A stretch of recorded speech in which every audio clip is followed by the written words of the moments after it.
En el universo dorado de la fama, cada destello de luz esconde una sombra profunda. Entre el brillo de las cámaras, el eco de los aplausos y la obsesión por la perfección, surgió uno de los rumores más incendiarios y crueles en la historia del espectáculo. Mujeres que eran admiradas, deseadas e idolatradas por millones, comenzaron a ser el blanco de una acusación implacable. La afirmación de que, en realidad, no habían nacido mujeres.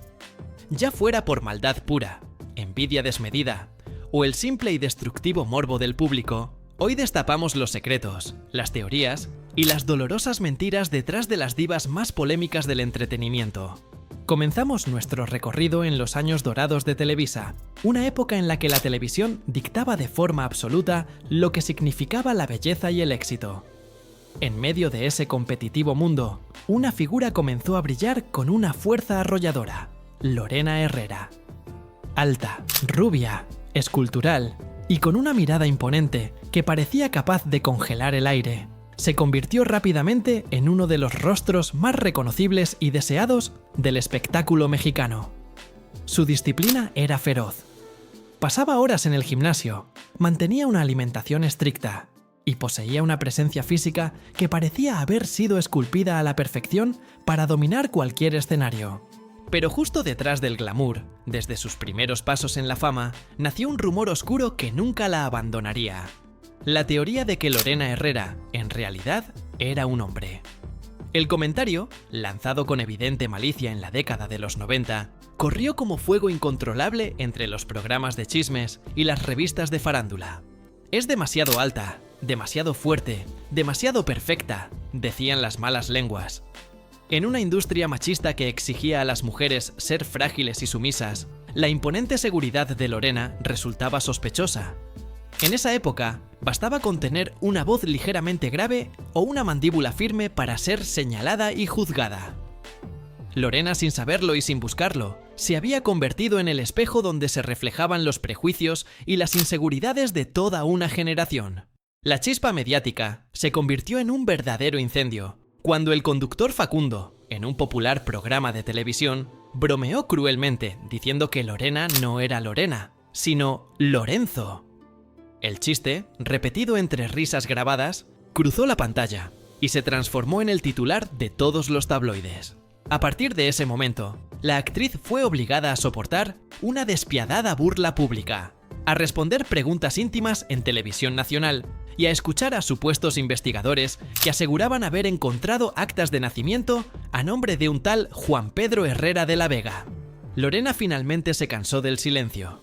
Con la voz firme de quien ya no teme a nada, declaró ante las cámaras: "Si hace falta, me hago una radiografía para demostrar que tengo matriz". Fue su manera tajante de romper el hechizo, de gritar basta. Porque, ¿qué clase de espectáculo morboso obliga a una mujer a tener que probar biológicamente lo que es? Con el paso del tiempo, ella transformó ese humillante rumor en una insignia de honor. Se volvió un símbolo inquebrantable de fuerza, elegancia y resistencia mediática. A los críticos que la atacaban por no ser madre, les contestó con un poder absoluto: "No tuve hijos porque no quise, es mi decisión". Hoy, a sus más de 60 años, Lorena sigue deslumbrando, demostrando que la verdadera belleza no se mide en rumores ni en papeles, sino en la capacidad de seguir brillando, cuando todo el mundo intenta apagar tu luz. De la imponente figura de Lorena Herrera, cruzamos el océano hacia los años 80 en España, una nación que apenas despertaba de décadas de silencio y censura. En medio de esa explosión cultural, surgió una mujer que no le temía en absoluto al escándalo: Alaska. Desde el primer segundo que pisó un escenario, dejó muy en claro que no había nacido para encajar, sino para provocar. Con su inconfundible cabello rojo, sus ojos delineados como puñales y una voz sumamente grave que parecía venir de otra dimensión, se coronó como la reina del exceso y la musa indiscutible de la movida madrileña. Su presencia artística confundía y fascinaba al público por igual. Algunos la llamaban la bruja del pop, otros simplemente no sabían cómo definirla. En un mundo donde lo femenino debía ser obligatoriamente suave, delicado y predecible, Alaska era una contradicción viviente: oscura, elegante, sarcástica y con una risa que sonaba a desafío puro. Y claro, los murmullos envenenados no tardaron en llegar. «¿Es hombre?», se preguntaban en los camerinos, en los bares y en las columnas de los periódicos. Era una pregunta absurda, pero fue repetida tantas veces que se convirtió en un eco nacional. La polémica alcanzó proporciones internacionales cuando Raúl Velasco, el todopoderoso conductor mexicano del programa Siempre en Domingo, dudó públicamente en invitarla a su escenario porque, según él, parecía un hombre. Esa frase se convirtió en una leyenda urbana, en el símbolo perfecto de la resistencia conservadora ante una artista que jamás pidió permiso para ser diferente. Pero Alaska no se defendió en los medios, nunca lo hizo. Ella prefirió responder desde donde era más fuerte, el escenario. Con su himno eterno, cantó a todo pulmón: «¿A quién le importa lo que yo haga? ¿A quién le importa lo que yo diga?». Y con esas líneas transformó el insulto en una bandera. Lo que antes era una burla cruel, se volvió puro orgullo. Décadas después, Alaska sigue siendo un enigma fascinante. Camina con la misma serenidad con la que escandalizó al mundo en su juventud, demostrando que el misterio no se explica, simplemente se vive. Antes de que el reggaetón se llenara de luces rosas, letras suaves y coreografías virales, hubo una mujer que rugió muchísimo más fuerte que todos los hombres de la industria juntos. A Ivy Queen la bautizaron con títulos de respeto absoluto: la caballota, la potra, la diva. Nombres que se ganó a pulso, armada únicamente con sus duras rimas y un coraje imposible de imitar. Surgió desde las calles de Añasco, Puerto Rico, en una época donde el reggaetón era un territorio estrictamente prohibido para las mujeres. Y ahí, entre beats crudos y letras agresivas, levantó su voz grave, poderosa e inconfundible. Pero su inmensa fuerza fue también su condena ante la opinión pública. Muchos simplemente no podían aceptar que aquella figura delgada, con rostro desafiante y flow de guerrera callejera, fuera una mujer. Habla como hombre, se viste como hombre, seguro es hombre. Repetían constantemente las bocas de aquellos que no entendían que una mujer podía dominar el escenario sin pedirle permiso a nadie. Su ropa ancha, sus gorras hacia atrás y sus gruesas cadenas la convirtieron en el blanco perfecto de rumores absurdos, porque en la década de los 90, la feminidad aún se medía torpemente en faldas cortas y sonrisas complacientes, no en talento ni en valentía. Ivy Queen jamás pidió disculpas por ser quien era. Mientras la juzgaban implacablemente, ella seguía lanzando versos con la fuerza de una bala. Cantaba para las mujeres que estaban cansadas de agachar la cabeza, para las que sabían defenderse con palabras y ritmo en un mundo machista.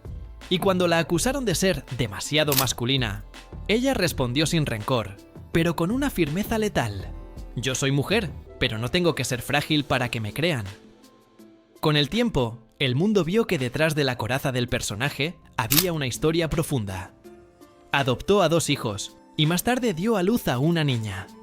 Su maternidad no fue un escándalo mediático, fue una victoria silenciosa y aplastante que demostró que podía ser madre, artista, empresaria y símbolo de fuerza, sin dejar de ser la misma caballota de siempre. Pero la crueldad de cuestionar la biología de una mujer no se limita a los escenarios musicales. A veces, ocurre frente a los ojos de todo el mundo, bajo la fría luz de los estadios olímpicos. Esta es la desgarradora historia de la atleta sudafricana Caster Semenya. Con apenas 18 años, tras deslumbrar al mundo con su velocidad sobrehumana en la pista, fue sometida a lo que el mundo del deporte llamó cínicamente una verificación de género. Una práctica tan humillante como inhumana. Fue forzada a pasar por exámenes médicos invasivos y pruebas hormonales públicas. Los resultados revelaron que poseía una condición intersexual. Su cuerpo producía niveles de testosterona naturalmente más altos que los de la mayoría de las mujeres. No era trampa, era simple genética. Pero en lugar de celebrar a la naturaleza y su asombroso talento, las autoridades deportivas eligieron castigarla de la peor forma. Le prohibieron competir a menos que aceptara medicarse para alterar químicamente su propio cuerpo. Le exigieron convertirse en una versión más femenina para tener el derecho de seguir corriendo. De pronto, la atleta que había dedicado su vida entera al sacrificio se convirtió en la víctima de un sistema que no tolera la diferencia. Los mismos medios internacionales que días antes la glorificaban por sus medallas, ahora analizaban minuciosamente su rostro, la gravedad de su voz, su ropa y su manera de existir. Pero Caster Semenya no se quebró. En cada entrevista, levantó la cabeza y repitió con un orgullo inquebrantable: «Nací así y soy mujer. No necesito que nadie me lo confirme». Transformó su voz en una bandera de lucha y peleó en los tribunales internacionales durante años. Finalmente, en el año 2023, el Tribunal Europeo de Derechos Humanos reconoció que había sido víctima de una severa discriminación. Aquella victoria legal no le devolvió el tiempo ni las medallas perdidas, pero cambió para siempre la historia del deporte, exhibiendo la hipocresía de quienes confunden la justicia con el control absoluto sobre el cuerpo femenino. Y si hablamos de cómo un simple comentario puede transformarse en un huracán destructivo, debemos regresar al espectáculo mexicano con Ninel Conde. Pocas mujeres encarnan tanto la palabra glamour como ella. Desde que apareció por primera vez en las pantallas de televisión, su figura fue sinónimo absoluto de deseo, escándalo y, sobre todo, envidia. Con su piel bronceada, su voz profunda y su silueta imposible, parecía salida de un sueño. Pero en el mundo de la farándula, los sueños duran poco y las pesadillas acechan. A lo largo de los años, la sombra de Ninel se llamó rumor. Cada mínimo cambio en su rostro y cada nueva curva en su cuerpo se convertía automáticamente en el titular de las revistas de chismes. Que si se operó la nariz, que si se puso más, que si se quitó menos. El bisturí era su juez constante y el público su jurado implacable. Hasta que un día, durante una relajada entrevista y entre risas, soltó una frase que marcaría su destino mediático. «Con tantos arreglitos, hasta parece que me cambié de género». Era una broma ligera, dicha en un tono evidentemente sarcástico y divertido. Pero el monstruo del chisme, voraz como siempre, no entiende de ironías. Los portales de espectáculos la repitieron como si fuera una verdad absoluta. «Ninel confiesa que es hombre», escribieron los tabloides más amarillistas. En cuestión de horas, la llamada bombón asesino se volvió la protagonista del rumor más absurdo y cruel de toda su carrera.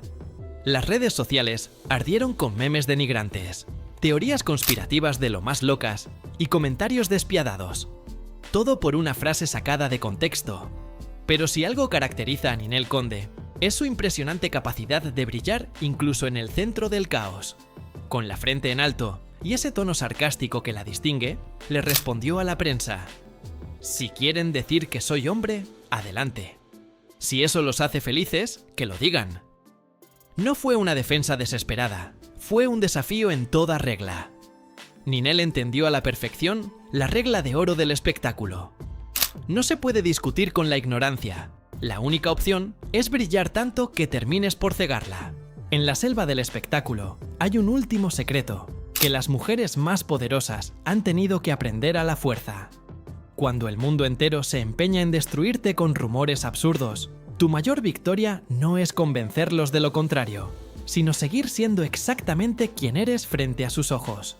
Lorena Herrera, Alaska, Ivy Queen, Caster Semenya y Ninel Conde entendieron que el verdadero problema nunca estuvo en sus cuerpos, en la profundidad de sus voces, ni en la fuerza de su carácter. El problema real siempre ha residido en una sociedad y una industria que se sienten profundamente intimidadas ante mujeres que simplemente se niegan a ser moldeadas, calladas o domesticadas por la opinión ajena. Cada vez que alguien apuntó con el dedo para cuestionar si eran suficientemente femeninas, ellas respondieron de la forma más aplastante posible, con rotundo éxito. Transformaron los insultos en himnos inolvidables, los chismes de pasillo en contratos millonarios y la dolorosa discriminación en medallas de oro y lucha social. Demostraron que la feminidad no es un traje ajustado, una voz aguda o una sonrisa complaciente que se compra en una tienda. Es fuerza bruta, es resiliencia pura y es tener el absoluto valor de mirar al mundo a la cara y decir: «Aquí estoy y no voy a pedirte permiso para existir». Al final del día, los crueles rumores se apagan Los tabloides se convierten en papel viejo y los chismes de Internet se pierden en el olvido. Pero el impacto innegable que estas mujeres han dejado en la música, en el deporte y en la televisión nacional será verdaderamente eterno. ¿Consideras que la prensa de espectáculos y el público han cruzado la línea del respeto al cuestionar públicamente la biología y la identidad de estas famosas? ¿O crees que al ser figuras públicas están obligadas a soportar este tipo de rumores mediáticos? Suscríbete al canal y activa la campanita de notificaciones. Muchas gracias por acompañarnos hasta el final y nos vemos en el próximo video.